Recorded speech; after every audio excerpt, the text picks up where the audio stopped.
when do you know that this innovation that you have really implemented is not working? Do you have a process for that? And how do you sort of walk away and just say that this is not working, let us give it up and move on? When is it not working? Yeah. So I put a little bit of thought of when it is working.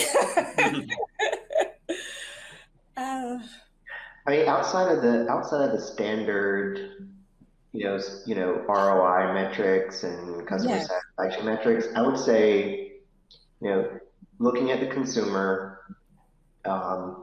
did it reduce friction in something they were trying to accomplish, and did it create a spark? If those two things weren't there, then it probably is going to go on that we need to watch it and make sure that it's something that's going to be a long-term opportunity for us. I like where Lewis is going with that. Did it create a spark? Because like I said, I was thinking about the opposite. Like, when did we know that the innovation worked? And what came to mind was acquisition and conversion rates, right? Are you winning new business? Customer loyalty, are you retaining what you have? And then are your stakeholders happy, right? And so the opposite of that is, no, we're not. You said that ROI, no, we're not gaining the new business that we thought. So that kind of indicates that we need to do a shift. But another perspective on that is the employee morale. So the team that worked so hard to put it together, sometimes it's hard to put on paper, but they have a vision of how they thought that the success should look, right? And when their baby isn't really producing that level of success, you'll see it, you'll feel it, and they'll let you know what, let's shift it, let's change it, let's look at something different, or let's just trash it all together. And so we should never, when we're measuring, we should never dismiss that project team, those employees. Like, I think that's a very valuable asset of success or unsuccessful. Adam, Christine, anything? Yeah, I was going to say, I think for me, another thing, just to add to that, because I agree with all of that, but I think another thing is just looking at sometimes the time that it takes to manage these. So it might, we all expect new processes take time to implement, take time for the learning curve to take effect, and everyone to get used to the new process. And you sort of optimize as you go, as you get new feedback on it.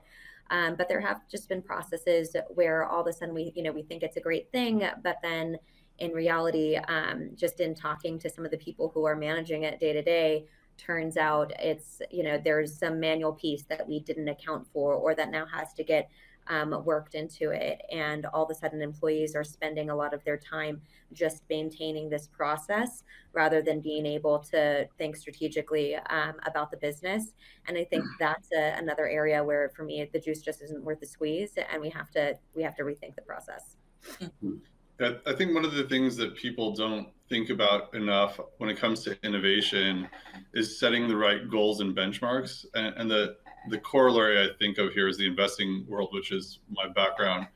And it's something like 80 or 90% of people who buy a stock don't have a plan for when to sell it, which is kind of crazy and probably the wrong thing to do. So whenever you're developing anything, whether it's a process, a new system, or a new product, I think you need to always set goals at the outset and a timeline. And if you haven't achieved those goals by the timeline you've set, you just cut and run.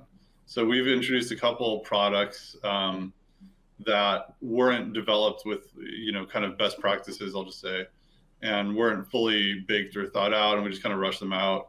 And, within 6 months, it was clear that we had kind of missed the mark on product market fit, and specifically price and cost. And we were really quick at that point to just cut. And so we just marked them down like crazy until they're gone. And I think it's a good point Michelle raised about trying not to hurt the feelings of the people who had a hand in the innovation.